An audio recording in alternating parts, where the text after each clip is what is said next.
ставите дополнително прашање, повели. Благодарам. Токму и затоа го поставив прашањето, мотивиран од првото прашање на седницата за пратенички прашања од лидерот на опозицијата. Бев чудоневиден од леснотијата со која што кажа ајде па зашто да не ги внесеме уште тие три малцинства во уставот. И практично употребивте вие во вашиот одговор една реченица беа убедени, да биле убедени би било добро.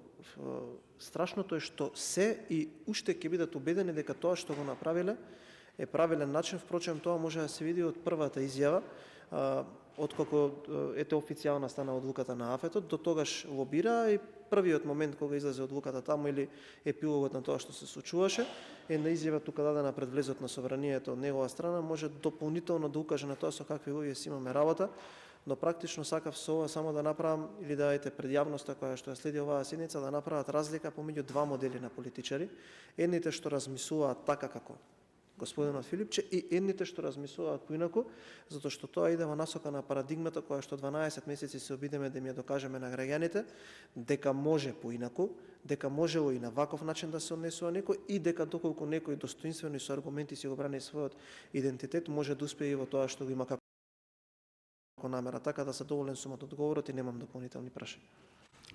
Благодарам. И третото